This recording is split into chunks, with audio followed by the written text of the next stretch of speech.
Large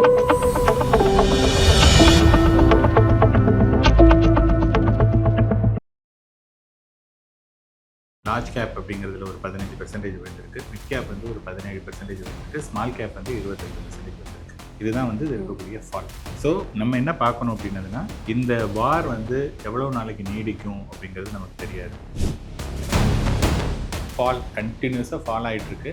இந்த moment வந்து வார் நின்றுதுன்னா recover ஆகிறதுக்கான சான்சஸ் நிறைய இருக்குது. சப்போஸ் நாளைக்கு வந்து சண்டை இல்லை அப்படி நாங்கள் வந்து சீஸ் ஃபயர் அப்படின்னு ஒரு அனௌன்ஸ்மெண்ட் வந்ததுன்னா மார்க்கெட் மினிமம் ஒரு 5% ஆகுது நெக்ஸ்ட் டே.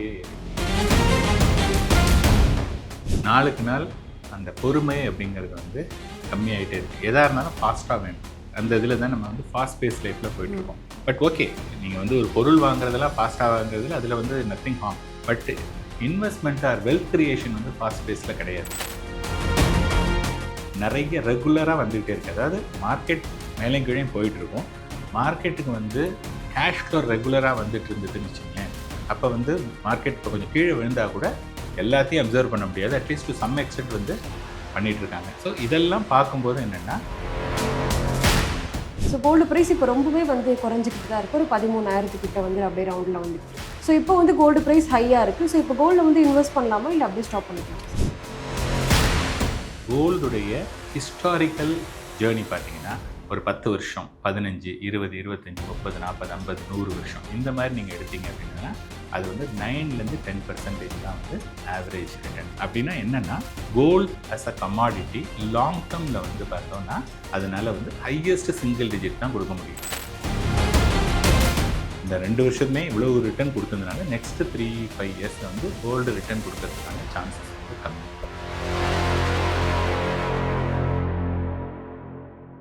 ஆதன் பிஸ்னஸ் நேயர்களுக்கு வணக்கம். இன்னைக்கு நம்ம கூட ஃபார்ச்சூன் இன்வெஸ்ட்மெண்ட் சர்வீசஸோட ஃபவுண்டர் பட்ஜெட் பத்மநாபன் அவர்கள் தான் ஜாயின் பண்ணியிருக்காங்க. வாங்க பேசலாம்.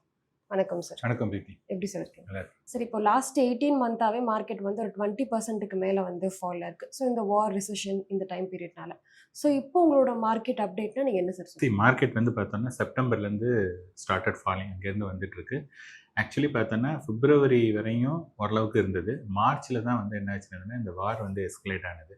ஸோ வார் வந்து என்னென்னா, ஒரு நாளைக்கு வந்து ட்ரம்ப் வந்து நாங்கள் நிறுத்துகிறோம் அப்படிங்கிறாங்க, இன்னொரு தடவை கண்டினியூ ஆகுறாங்க. அதனால் வந்து பார்த்தோன்னா மார்க்கெட் பயங்கரமாக ஸ்விங் ஆகுது. பட் மார்ச் மாதம் மட்டுமே கிட்டத்தட்ட 7 to 8% வந்து மார்க்கெட் விழுந்திருக்கு.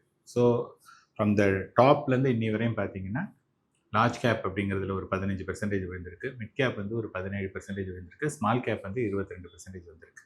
இதுதான் வந்து இருக்கக்கூடிய ஃபால். ஸோ நம்ம என்ன பார்க்கணும் அப்படின்னதுன்னா, இந்த வார் வந்து எவ்வளோ நாளைக்கு நீடிக்கும் அப்படிங்கிறது நமக்கு தெரியாது. முன்னாடி இந்த ரஷ்யா உக்ரைன் வார் வந்து பார்த்தீங்கன்னா it is between only 2 countries. அவங்க மட்டும் ஒரு ஓரமாக சண்டை போட்டுட்டு இருந்தாங்க. நமக்கு பெருசாக பாதிப்பு இல்லை அப்படிங்கிறதுனால அது அந்த சண்டை வரும்போது கொஞ்சம் மார்க்கெட் கீழே வந்தது. அதுக்கப்புறம் ஏறினது. அதுக்கப்புறமா அந்த வார் வந்து பார்த்தீங்கன்னா நான் சிக்னிஃபிகண்ட் மார்க்கெட்டை பொறுத்தவரைக்கும் அது மாதிரி போயிடுச்சு. ஆனால் இப்போ இருக்கக்கூடிய இந்த வாரில் வந்து பார்த்திங்கன்னா நிறைய கண்ட்ரீஸ்லாம் வந்து இன்வால்வ் ஆகிருக்கு. அண்டு எனர்ஜி வந்து பார்த்தோன்னா ரொம்ப ரொம்ப இம்பார்ட்டன்ட். கேஸு அண்டு பெட்ரோல் வந்து எல்லாத்துக்கும் அதுதான் மூலப்பொருள். அது இல்லைன்னா நமக்கு நிறைய கண்ட்ரிக்கு வந்து அதோடைய பாதிப்பு ஜாஸ்தியாக இருக்கும். அதனால் வந்து என்னென்னா, யார் யாரெல்லாம் அதில் இன்வால்வ் ஆகிருக்காங்களோ எல்லாருமே வந்து அந்த சண்டே எப்படியாவது நிறுத்தணும் அப்படிங்கிறதுக்கு தான் எல்லாருமே முயற்சி பண்ணுறாங்க. ஆனால் ரெண்டாவது நம்ம என்ன தான் முயற்சி பண்ணாலும் அந்த 2 கண்ட்ரி, ஒரு ஈரானும் யூஎஸும் வந்து டிசைட் பண்ணணும். 2 பேருமே வந்து பார்த்தோன்னா அவங்களுடைய பேச்சுலேருந்து பார்த்தோன்னா 2 பேரும் ஹைலி ஈகோயிஸ்டிக்காக இருக்காங்க. ஸோ அந்த மாதிரி இருக்கும்போது அப்போ யார் எப்போ கீழே இறங்கி வருவாங்கிறது ஒன்லி டைம் வில் டெல். வார் வந்து இன்னும் ஒரு 3 months வரையும் கீழே 3 months வரையும் சண்டை போட்டாங்கன்னா இன்னும் ஒரு 10% வரையும் கூட கீழே போகிறதுக்கான வாய்ப்புகள் இருக்குது. பட் அந்த மாதிரி இல்லை அப்படின்னு சொன்னதுன்னா மார்க்கெட் வந்து இங்கேருந்தே ஸ்லோலி ரெக்கவர் ஆகிறதுக்கு இருக்குது. ஸோ நான் என்ன சொல்கிறேன்னா, இன்றைக்கி யாராவது பில் பண்ணுறாங்க அப்படின்னு சொன்னதாக இருந்தால் நெக்ஸ்ட் 3 to 5 years அப்படிங்கும்போது இப்போ 100 ரூபா வச்சுருந்தீங்கன்னா அட்லீஸ்ட்டு ஒரு 20-25 rupees இப்போ நீங்கள் இன்வெஸ்ட் பண்ணலாம். ஓகே, இப்போ முன்னாடி மார்க்கெட் ஃபாலோ இல்லை கிராஷாக வரும்போது பிளட் பாத் இந்த மார்க்கெட் அப்படின்னு வரும். ஸோ இப்போவுமே அதே ஸ்டேஜில் தான் இருக்குது. இல்லை, பிளட் பாத் வந்து பார்த்தோம் அப்படின்னா ஏதாவது ஒரு நாளைக்கு இன்ஃபேக்ட் வந்து பார்த்தோன்னா ஒரு about a month back Sensex வந்து ஒரு 2000 பாயிண்ட்டுக்கு மேலே இறங்கினது. பட் இந்த நெக்ஸ்ட் டேயே வந்து பார்த்தோன்னா மார்க்கெட் திருப்பி ஏறிடுச்சு. ஸோ இது வந்து என்னென்னா, it is more of a news ட்ரிவனாக இருக்குது. ஒரு நியூஸ் வந்ததுன்னா அதுக்கேற்ற மாதிரி மார்க்கெட் வந்து நெக்ஸ்ட் டேயே ரியாக்ட் ஆகுது. திருப்பி அதெல்லாம் ஒன்றும் இல்லைன்னா திருப்பி அதே மாதிரி ஆகிட்டுருக்கு. அதனால் பிளட் பாத்துங்கிறது நம்ம சொல்ல முடியாது. பிளட் பாத் அப்படிங்கிறது என்னென்னா, ஒரு மார்க்கெட் வந்து பார்த்தோன்னா ஒரு 10% 15% தான் மார்க்கெட் விழணும். இப்போ விழுந்ததெல்லாம் வந்து பார்த்தோன்னா 2-3% தான் வந்து மார்க்கெட் வந்து ஆன கிவன் டே வந்திருக்கு. 2-3%லாம் வந்து கரெக்ஷன் ஆர் ஃபால்னு சொல்லலாம் வழிய பிளட் பாத்துங்கிற அளவுக்குலாம் போகலை. அதனால அதாவது என்னதுன்னா கொஞ்சம் இறங்குது, அப்புறம் கொஞ்சம் ஏறுது, கொஞ்சம் இறங்குது, அந்த மாதிரி தான் வந்துட்டு இருக்கு. It is more of a fall, கண்டினியூஸாக ஃபால் ஆகிட்டு இருக்கு. இந்த மொமெண்ட் வந்து வார் நின்றுதுன்னதுன்னா ரெக்கவர் ஆகிறதுக்கான சான்சஸ் நிறைய இருக்குது. சப்போஸ் நாளைக்கு வந்து சண்டை இல்லை அப்படி நாங்கள் வந்து சீஸ்ஃபயர் அப்படின்னு ஒரு அனௌன்ஸ்மெண்ட் வந்ததுன்னா மார்க்கெட் மினிமம் ஒரு 5% நெக்ஸ்ட் டே ஏறிடும். அது எப்போ வரும்னு நமக்கு தெரியாது. ஸோ எனி டைம் வந்து வரலாம். இப்போ நீங்கள் சொன்ன மாதிரி நிறைய எக்ஸ்பர்ட் சொல்கிற விஷயமே இந்த கரெக்ஷனை வந்து ஒரு ஆப்பர்ச்சுனிட்டியாக பார்த்து இன்வெஸ்ட் பண்ணுங்க. ஸோ இப்போ வந்து ஸ்டாகர்டாக இன்வெஸ்ட் பண்ணலாமா, இல்லை என்கிட்ட 10 லட்ச ரூபாய் இருக்குது, நான் லம்சமாக இன்வெஸ்ட் பண்ணலாம்?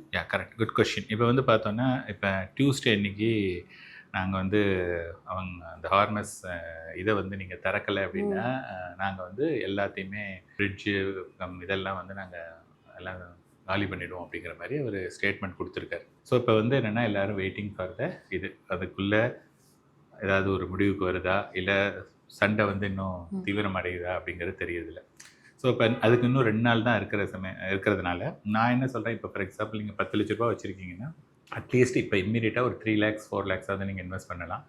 ரிமைனிங் 6 lakhs வந்து மேபி ஸ்டாகர்டாக ஒரு ஏப்ரல்னா ஏப்ரல் எண்டுக்குள்ளே அது மாதிரி நீங்கள் முடிச்சிட்டிங்கன்னா, ஏன்னா இந்த மணி வந்து we are going to reap the benefit after 3-5 years from now. 3-5 yearsல டெஃபினட்டாக it will be good. But இந்த ஷார்ட் டேர்மில் வந்து நமக்கு என்ன ஆகும், ஐயோ நம்ம போட்டிருந்தோமே ஒரு 2 நாள் இருந்ததுன்னா இன்னும் கொஞ்சம் 2-3% நம்ம கிடச்சிருக்குமே அப்படிங்கிற ஃபீலிங் வரலாம். அதனால இஃப் யூ ஹேவ் 10 lakhsனா ஒரு 3 lakh rupees வந்து இப்போ இன்வெஸ்ட் பண்ணலாம். இந்த ரிமைனிங் 7 lakhs வந்து ஸ்டாகர்டாக இந்த மந்த் எண்டுக்குள்ளே பண்ணிங்கன்னா பெட்டராக இருக்கும். ஓகே, எஸ்ஐபி இன்வெஸ்டர்ஸ்க்கு நம்ம எவ்வளோ தான் வந்து எஸ்ஐபி ஸ்டாப் பண்ணாதீங்கன்னு சொன்னாலும் இந்த வார் ரிசெஷன் டைமில் வந்து அவங்களுக்கு எஸ்ஐபி ரிட்டர்ன்ஸ் வந்து 2 years நெகட்டிவ்ல தான் இருக்குது. ஸோ இப்போவுமே அவங்களோட கொஸ்டின் வந்து நான் ஸ்டாப் பண்ணட்டுமா, பாஸ் பண்ணட்டுமா அப்படின்னு தான் கேட்குறாங்க. ஸோ அவங்களுக்கு நீங்கள் என்ன சொல்லுவீங்க? இப்போ என்னென்னா ஃபர்ஸ்ட் ஆஃப் ஆல் எஸ்ஐபிங்கிறது வந்து என்னென்னா நம்ம நிறைய தடவை சொல்லியிருக்கோம், அது வந்து ருப்பி காஸ்ட் ஆவரேஜிங். எஸ்ஐபியில் 2 விஷயம் இருக்குது. அதாவது மார்க்கெட் கீழே வந்ததுன்னா you are buying more units, ஓகேங்களா.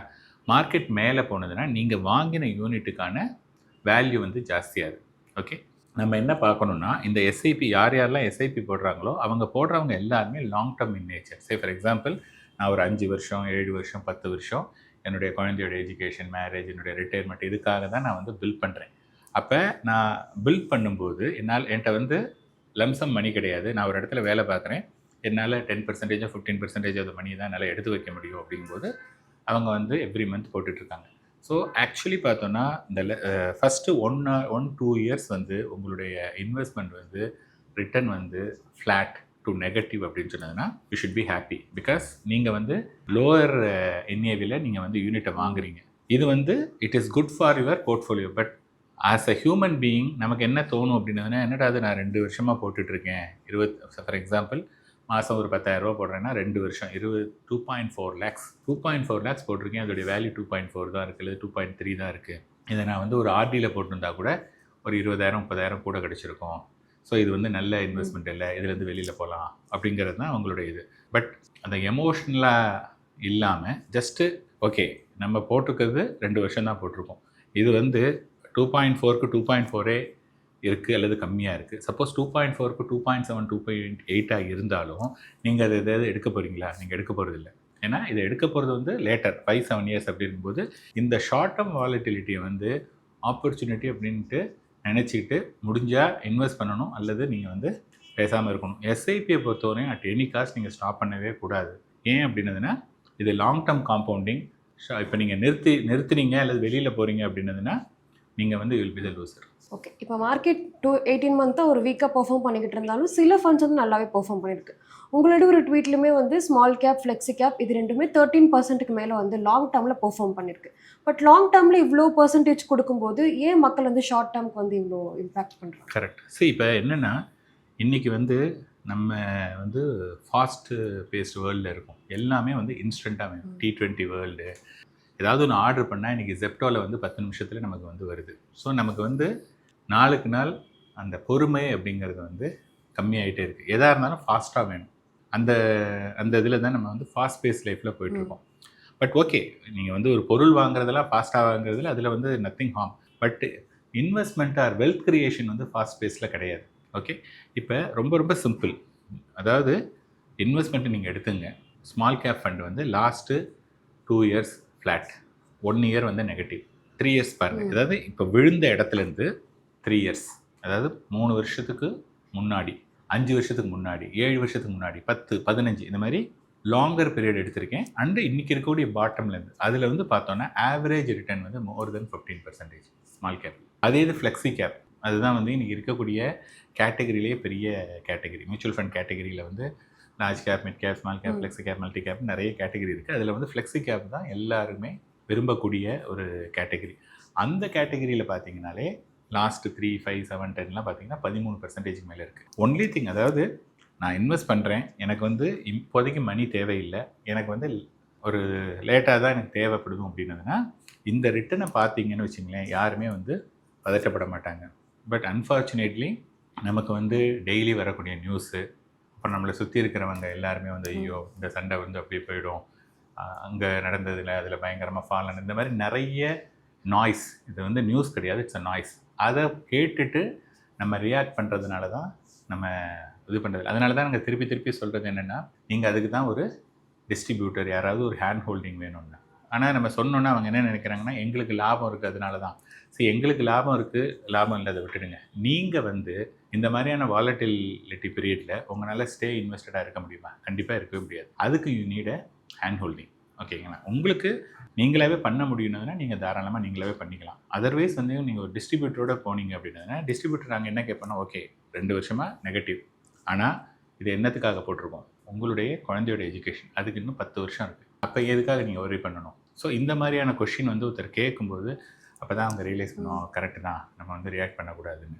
ஸோ லாங் டேர்மில் வந்து டெஃபினட்டாக டைம் அண்ட் அகைன் நீங்கள் எப்போ பார்த்தாலும் வந்து லாங் டேர்மில் வந்து, அதனால தான் ஒரு 13% நம்ம இதிலெல்லாம் சொல்கிறது, வீடியோஸ்லாம் சொல்கிறதெல்லாம் பார்த்தீங்கன்னா 13% லாங் டேர்மில் வந்து கிடைக்கிறதுக்கான வாய்ப்புகள் வந்து நிறையவே இருக்குது. இப்போவுமே வந்து எஃப்ஐஏஸ் நிறைய பணத்தை வந்து வெளியே எடுத்துகிட்டு போயிட்டு தான் இருக்காங்க. ஸோ இப்போ மார்க்கெட்டே வந்து டிஐ இன்ஃப்ளோஸில் தான் வந்து மூவ் ஆகிட்டு இருக்கு. ஸோ இப்போ இந்த வார் ரிசெஷன் பீரியடில் டிஐஎஸோட இன்வெஸ்டர் சென்டிமெண்ட் எப்படி சார் இருக்குது? சரி, இப்போ வந்து பார்த்தோன்னா எஃப்ஐஏ, டிஐ முன்னாடிலாம் வந்து பார்த்தோன்னா எஃப்ஐஐ வந்து அவங்களுடைய ஆக்ஷன், அவங்க வாங்கினாங்கன்னா மார்க்கெட் பயங்கரமாக போகும், அவங்க விற்றாங்கன்னா மார்க்கெட் போகும். ஸோ அவங்களுடைய பிஹேவியர் வந்து மார்க்கெட்டை வந்து டு கிரேட்டர் எக்ஸ்டென்ட் மார்க்கெட்டை வந்து அது அஃபெக்ட் பண்ணுது. இப்போ இந்த லாஸ்ட்டு 4-5 இயர்ஸாகவே வந்து பார்த்திங்கன்னா நெட் செல்லர்ஸ் வந்து FI not only for this year எல்லாமே போயிட்டாங்க. ஸோ இப்போ எஃப்ஐங்கிறவங்க யார் அப்படின்னதுன்னா, எஃப்ஐல நிறைய பேர் இருக்காங்க. அதாவது ஒரு பென்ஷன் ஃபண்டு உள்ளவங்க இருக்காங்க, ஹெட்ஜ் ஃபண்டு போடுறவங்க இருக்காங்க, அதுக்கப்புறம் சாவரின் ஃபண்ட், இன்னும் அதை தவிர இன்னொருத்தரத்தை வந்து ஒரு ஈக்விட்டிலே இன்வெஸ்ட் பண்ணக்கூடிய ஆளுங்க நிறைய பேர் இருக்காங்க. எஃப்ஐ நம்ம சும்மா ஜென்ரலாக சொல்லிடுறோம், எஃப்ஐயில் வந்து there are so many people are there. அதில் ஒவ்வொருத்தரும் ஒவ்வொரு விதமான அப்ஜெக்டிவில் வராங்க. ஸோ அவங்கள பொறுத்தவரையும் யோசிச்சு பாருங்க. அதாவது இப்போ நிறைய மணி எடுத்துகிட்டு போயிட்டாங்க. ஓகே, இப்போ எடுத்துகிட்டு போயிட்டாங்க. எடுத்துகிட்டு போனதுக்கப்புறமா இப்போ மார்க்கெட் நல்ல ஒரு அட்ராக்டிவ் வேல்யூவேஷனில் இருக்குது அப்படின்னதுன்னா, இந்த மணி வந்து கண்டிப்பாக திரும்பி வரணும். ஏன்னா இன்றைக்கி வந்து பார்த்தோன்னா 2 பெரிய எக்கானமி அப்படின்னு பார்த்தோம் அப்படின்னதுன்னா, ஒன்று சைனா, இன்னொன்று இந்தியா. இந்த 2 தான் வந்து எமர்ஜிங் எக்கானமியில் வெரி பிக் எக்கானமி. ஸோ நிறைய பேருக்கு வந்து சைனா மேலே வந்து ஒரு கான்ஃபிடென்ஸ் கிடையாது. அப்படி பார்த்தோம் அப்படின்னதுன்னா இந்தியா தான் வந்து நெக்ஸ்ட்டு இருக்குது. அண்ட் இவ்வளோ மணி வெளியில் போயிருக்கக்கூடிய இது திரும்பி வரணும். It's only a question of time. அது எப்போ வருதுங்கிறது நமக்கு தெரியாது. ஒன்ஸ் அது வருது அப்படிங்கும்போது ஆட்டோமேட்டிக்காக வந்து மார்க்கெட் வந்து மேலே போயிடும். இது வந்து ஒரு பார்ட். இன்னொன்று வந்து என்னென்னா, அந்த டொமெஸ்டிக் இன்ஸ்டியூஷனல் இன்வெஸ்டரில் வந்து இன்றைக்கி வந்து as we speak வந்து மோர் தென் 30,000க்கு மேலே எஸ்ஐபி இன்ஃப்ளோ மட்டுமே இருக்குது. அதாவது என்னென்னா, நீங்களும் நானும் என்னுடைய அக்கௌண்ட்லேருந்து மாதம் 1000, 2000, 10,000, 1 லட்ச ரூபா நீங்கள் அந்த தேதியிலேருந்து எடுத்துங்க அப்படின்னு சொல்லிட்டு நம்ம வந்து ஆல்ரெடி ஸ்டாண்டிங் இன்ஸ்ட்ரக்ஷன் வந்து கொடுத்தாச்சு. ஸோ அதோடைய ஃப்ளோ மட்டுமே வந்து பார்த்தோன்னா இன்றைக்கி மோர் தென் 30,000 crore. மார்க்கெட் வந்து பார்த்தீங்கன்னா ஆன every month market is only for 22 days. Saturday Sunday market கிடையாது. அதுலேயே பார்த்தீங்கன்னா ஒரு 4x2 8 நாள் போயிடும். ஸோ ஆவரேஜாக வந்து பார்த்தீங்கன்னா 20லேருந்து 22 நாள் தான் எவ்ரி மந்த் வந்து மார்க்கெட்டுடைய இது. அப்போ 30,000 கோடி மணி வருது எத்தனை நாளில்? 22 நாளில். அப்படின்னு பார்த்தீங்கன்னா கிட்டத்தட்ட ஒரு நாளைக்கு 1,500 கோடி ரூபாய் வெறும் எஸ்ஐபியில் மட்டுமே மார்க்கெட் வருது. இது வந்து ஒன்லி மியூச்சுவல் ஃபண்ட் எஸ்ஐபி. அதை தவிர ஸ்டாக் எஸ்ஐபின்னு சொல்லிட்டு நிறைய பேர் வந்து இன்றைக்கி ஒரு ஸ்டாக்கை சூஸ் பண்ணி அதில் இன்வெஸ்ட் பண்ணுறவங்க இருக்காங்க. பிஎஃப்ஆர்டிஏன்னு சொல்லிட்டு பென்ஷன் இது இருக்காங்க இல்லையா, அவங்க வந்து அவங்க இண்டெக்ஸில் தான் இன்வெஸ்ட் பண்ணுவாங்க. அவங்களுடைய மணியே பயங்கரமாக இருக்குது. அதை தவிர யூலிப்பில் வந்து என்ன பண்ணுறாங்கன்னா நிறைய பேர் வந்து இதே மாதிரி மந்த்லி, அதாவது இயர்லி ப்ரீமியத்துக்கு பதிலாக மந்த்லி ப்ரீமியம் கட்டுறவங்க இருக்காங்க. ஸோ அந்த மணி வேறு இருக்குது. இதெல்லாம் நீங்கள் பார்த்தீங்க அப்படின்னு சொன்னதுன்னா நிறைய ரெகுலராக வந்துகிட்டே இருக்குது. அதாவது மார்க்கெட் மேலே கீழே போயிட்டுருக்கும். மார்க்கெட்டுக்கு வந்து கேஷ் ஃப்ளோ ரெகுலராக வந்துட்டு இருந்ததுன்னு வச்சுங்களேன். அப்போ வந்து மார்க்கெட் இப்போ கொஞ்சம் கீழே விழுந்தால் கூட எல்லாத்தையும் அப்சர்வ் பண்ண முடியாது. அட்லீஸ்ட் டு சம் எக்ஸ்டென்ட் வந்து பண்ணிகிட்ருக்காங்க. ஸோ இதெல்லாம் பார்க்கும்போது என்னென்னா எஃப்ஐஐ டெஃபினட்டாக எஃப்ஐஐங்கிறது வந்து ஐசிங் ஆன் த கேக் அப்படிம்பாங்க. ஸோ கேக்கில் வந்து எப்படி இந்த மேலே இருக்கக்கூடிய ஐசிங்லாம் இம்பார்ட்டன்னா எஃப்ஐஐ சேர்ந்தாங்கன்னா அது வந்து பயங்கரமாக இருக்கும். பட் எஃப்ஐஐ இல்லைனாலும் நமக்கு பிரச்சனை கிடையாது. புரியுதுங்களா? அதனால எஃப்ஐஐ வந்து லாஸ்ட்டு 4-5 இயர்ஸாக வந்து இந்தியாவை நெக்லெக்ட் பண்ணியிருக்காங்க due to so many reason. So டெஃபினட்டாக வந்து it's only question of time அவங்க திரும்பி வர போகிறாங்க. அவங்க திரும்பி வந்தாங்க அப்படின்னு சொன்னதுன்னா மார்க்கெட் வந்து இன்னும் கொஞ்சம் ஃபாஸ்ட்டாகவே நிலையேறிடும். இப்போ கடைசியாக கோல்டுக்கு வந்தோம் அப்படின்னா ஒரு வருஷமாக வந்து கோல்டு ப்ரைஸ் வந்து எல்லாமே புல்லிஷாக இருந்துச்சு. ஸோ எப்பவுமே ஒரு வார் வந்துச்சு அப்படின்னா கோல்டு ப்ரைஸ் தான் ஏறும். பட் இந்த டைம் வந்து க்ரூட் ஆயில் ப்ரைஸ் வந்து டிமாண்ட்னால ஏறிக்கிட்டு இருக்கு. ஸோ கோல்டு ப்ரைஸ் இப்போ ரொம்பவே வந்து குறைஞ்சிக்கிட்டு தான் இருக்குது. ஒரு 13,000 கிட்ட வந்து அப்படியே ரவுண்டில் வந்துகிட்டு இருக்கு. ஸோ இப்போ வந்து கோல்டு ப்ரைஸ் ஹையாக இருக்குது. ஸோ இப்போ கோல்டில் வந்து இன்வெஸ்ட் பண்ணலாமா இல்லை அப்படியே ஸ்டாப் பண்ணிக்கலாமா? ஓகே. ஸோ இப்போ கோல்டு வந்து பார்த்தீங்கன்னா நம்ம 22 கேரட் வந்து ஆபரண தங்கம் பார்த்தீங்கன்னா ஒரு 16,800 போச்சு மேக்ஸிமம்.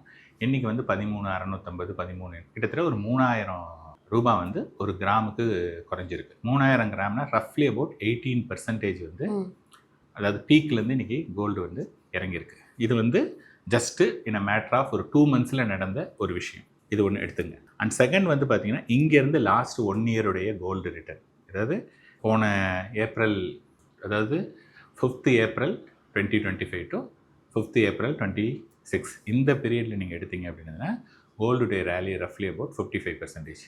அந்த 18 months நம்ம சொன்னோம் இல்லையா, அது மார்க்கெட் எப்போ ஃபால் ஆனதோ அதுலேருந்து வந்து பார்த்தோம் அப்படின்னா கோல்டுடைய ரிட்டர்ன் ரஃப்லி அபவுட் 85%. ஓகே, இது வந்து கோல்டுடைய ரீசன்ட் ரேலி.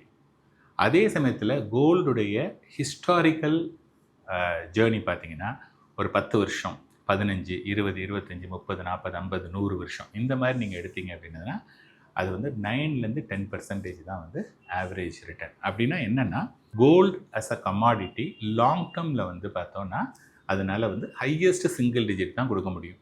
ஈவன் டபுள் டிஜிட்டே வராது. So highest single digit is 9%. So அப்ராக்சிமேட்டாக 9% தான் கோல்டுனால கொடுக்க முடியும்.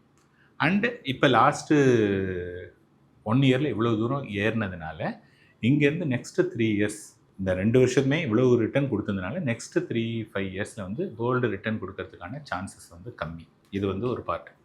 செகண்ட் வந்து பார்த்தோன்னா நீங்கள் கேட்டிங்க கோல்டு வந்து இப்போ வார் வந்ததுன்னா கோல்டெல்லாம் இதாகணும் அப்படின்னதுன்னா அது வந்து என்ன வாட் கைண்ட் ஆஃப் வார் அப்படிங்கிறது ரொம்ப இம்பார்ட்டன்ட். சரி, இந்த வார் இருக்கு இல்லையா, ஒரு சண்டை போடணும் அப்படின்னதா இருந்ததுன்னா இப்போ 2 பேர் சண்டை போடுறாங்க, 2 country சண்டை போடுறாங்க அப்படின்னதுன்னா அந்த சண்டை போடுறதுக்கு வந்து நிறைய செலவாகும். சண்டைன்னா சும்மா வந்து இது வந்து ஓரல் வார் கிடையாது. நான் உங்களை திட்டுறேன், நீங்கள் திட்டுறேன்னு கிடையாது. நான் உங்களுடைய என்னென்னலாம் இன்ஃப்ராஸ்ட்ரக்சர் இருக்கோ அதை நான் அடிக்கணும், நீங்கள் எனக்கு திருப்பி அடிக்கணும். அதுக்கு நிறைய மேன் பவர் இருக்குது, நிறைய செலவு இருக்குது. ஸோ இந்த மாதிரியான செலவுக்கெல்லாம் வந்து நிறைய காசு வேணும். ஆயிலை சுற்றி இருக்கிறதுனால ஆயில் $65 அந்த மாதிரி இந்த பிரெண்ட் க்ரூட் வந்து இப்போ 110 வரை 120 வரையும் போச்சு. இப்போ இட் இஸ் அரௌண்ட் 105 to 110 வந்துட்டுருக்கு. அண்டு இன்னொரு காம்போனன்ட் பார்த்தீங்கன்னா இன்றைக்கி வந்து MCX மல்டி கமாடிட்டி எக்ஸ்சேஞ்சுன்னு இருக்குது. அந்த மல்டி கமாடிட்டி எக்ஸ்சேஞ்சில் வந்து பயங்கரமான ட்ரேடிங் வால்யூம் நடந்துகிட்ருக்கு. அதில் வந்து பார்த்தோம் அப்படின்னதுன்னா இந்த மாதிரியான தகராறு அப்படிங்கும்போது எல்லாருக்குமே தெரியும், இட்ஸ் அ காமன். இது வந்து ஆயில் ப்ரைஸ் வந்து ஷூட்டப் ஆகும் அல்லது நல்ல ஃப்ளக்சுவேஷன் இருக்கும் அப்படிங்கிறது தெரியும். எவ்வளோ தூரம் போகும் எவ்வளோ வருங்கிறது தெரியாது. அப்போ என்னென்னா யாரெல்லாம் அது இவ்வளோ நாளாக கோல்டு அண்ட் சில்வரில் வந்து கமாடிட்டியில் ட்ரேட் பண்ணிட்டு இருந்தாங்களோ அவங்கெல்லாம் என்ன பண்ணிட்டாங்கன்னா இங்கே மூவ் பண்ணிட்டாங்க. இன்ஃபேக்ட் வந்து கோல்டு வந்து ஒரு 100% ரிட்டர்ன் கொடுக்கறதுக்கு வந்து it takes about a year. Whereas நீங்கள் வந்து ஆயிலில் வந்து பார்த்தோன்னா இந்த மந்த்ஸ் டைமே வந்து அவ்வளோ கொடுத்துருச்சு. அதனால் என்னென்னா அங்கே வந்து நிறைய ட்ரேடிங் வேறு இருக்குது. இன்னொன்று வந்து கண்ட்ரீஸ் யாரெல்லாம் வந்து இந்த பீரியடில் ரொம்ப கம்மியானதில் அக்யூமுலேட் பண்ணாங்களோ அவங்கெல்லாம் என்ன பண்ணுறாங்கன்னா ஒரு வாரோ அல்லது வேறு கொஞ்சம் மணி வேணும் அப்படின்னா இந்த கோல்டை வந்து விற்கலாம் அப்படின்னு சொல்லிட்டு நாட் ஆல் த கண்ட்ரிஸ், சில கண்ட்ரீஸ்லாம் வந்து கோல்டை வந்து விற்கவும் ஆரம்பிச்சிட்டாங்க. ஸோ இதெல்லாம் சேர்ந்து இப்போ நாளைக்கு வந்து பார்த்தோன்னா வார் வந்து இன்டென்சிஃபை ஆனதுன்னா உங்களுக்கு வந்து பெட்ரோலோ கேஸ் இது இம்பார்ட்டண்ட்டாக இல்லை கோல்டு இம்பார்ட்டண்ட்டாக? கோல்டுங்கிறது இட்ஸ் அவுட்டர் இது. அது இல்லாமல் கூட நம்மளால் ஒரு 3 months 6 months 1 year கூட கேன் பி ஹாப்பிலி லிவ். ஆனால் இந்த எனர்ஜி இருக்கக்கூடிய, அதாவது பெட்ரோலோ அல்லது கேஸோ இல்லாமல் சர்வே பண்ண முடியாது. இப்போயே நிறைய ஹோட்டலில் வந்து என்ன பண்ணுறாங்கன்னா, நிறைய ஐட்டங்கள்லாம் இல்லை. சில பேர்லாம் வந்து விலை ஏற்றிட்டாங்க. ஏன்னா பெட்ரோல் தான் விலை ஏறலையே ஒழிய கேஸ் எல்லாம் நான் கேள்விப்பட்ட வரையும் பயங்கரமாக 2 டைம்ஸுக்கு மேலே கேஸ் எல்லாம் வந்து விலை ஏறிடுச்சு. அதனால இந்த சமயத்தில் இம்மீடியட்டாக வந்து ஃபுட்டுடைய விலையை வந்து அப்படி இன்க்ரீஸ் பண்ண முடியாது. ஏன்னா திருப்பி கொஞ்சம் அது பேக் டு நார்மல் வந்ததுன்னா இதாகிடும். இப்போ ரீசெண்டாக நான் ஒரு நியூஸ் படித்தேன் நேற்றுக்கு தமிழ் பேப்பரில். ஒரு 5-6 கப்பல் வந்து அங்கேருந்து ஹார்மஸ் இதுலேருந்து நமக்கு இந்தியாவுக்கு வந்துட்டுருக்கு. அதனால கொஞ்சம் ஓரளவுக்கு பெட்டராக இருக்கும் அப்படிங்கிறாங்க. அதனால வந்து பார்த்தோன்னா கோல்டு வந்து நார்மலாக வந்து சண்டை அப்படிங்கும்போது கோல்டு வந்து ஷூட்டப் ஆகும். ஏற்கனவே நிறைய இருந்ததுனால தான் கோல்டு வந்து பெருசாக ஏறலை. அதனால கோல்டு இனிமேல் வந்து ஃபர்தராக ஏறுறதுக்கான சான்சஸ் வந்து ரொம்ப கம்மி. அதாவது நான் சொன்னக்கூடிய இந்த டேட்டா பாயிண்ட்ஸ்லாம் பார்க்கும்போது. அதனால இந்த பீரியடில் வந்து நீங்கள் வந்து கோல்டு அஸ் அ இன்வெஸ்ட்மெண்ட்டை நீங்கள் தவிர்க்கலாம். இப்போ ஒரு நெக்ஸ்ட் மந்த்து பொண்ணுக்கு மேரேஜ் வருது, அக்காவுக்கு மேரேஜ் வருது, தங்கச்சிக்கு மேரேஜ் வருது, அல்லது வேறு யாருக்காவது நாங்கள் சீர் செய்யணும், அந்த மாதிரி இருந்தாலும் ப்ராபப்ளி நீங்கள் வாங்கலாம். But gold as a investment வேண்டாம். ஏன்னா இன்றைக்கி வந்து ஸ்டாக் மார்க்கெட் 20% டிஸ்கவுண்ட்டில் இருக்குது லாஸ்ட் 18 months. இது வந்து 90% ப்ரீமியத்தில் இருக்குது. அப்படின்னு இருக்கும்போது ஒரு 3 வருஷத்துக்கான ரிட்டர்ன் அப்படிங்கும்போது ஆப்வியஸ்லி எல்லாருமே சீப்பாக இருக்கிறதுல தான் வாங்குவாங்களே ஒழிய அதில் போய் வாங்கணுங்கிற அவசியம் கிடையாது. ஸோ கோல்டு அண்ட் சில்வர் வந்து தவிர்க்கிறது நல்லது. இன்ஃபேக்ட் கோல்டாவது பரவாயில்ல, சில்வர் வந்து 420 ரூபா இருந்தது கிராம், 260 ரூபா வந்துருச்சு. அது வந்து பயங்கரமான ஃபால். அண்டு எஸ்பெஷலி நிறைய பேர் வந்து 350 400 வாங்கினவங்களுக்குலாம் இவ்வளோ பெரிய லாஸ்ங்கிறது வந்து இப்போ அதை வந்து அப்சார்வ் பண்ணிக்கிறது ரொம்ப கஷ்டம். மார்க்கெட் பற்றி நிறைய விஷயங்களை சொன்னீங்க. ரொம்பவே நன்றி. நன்றி.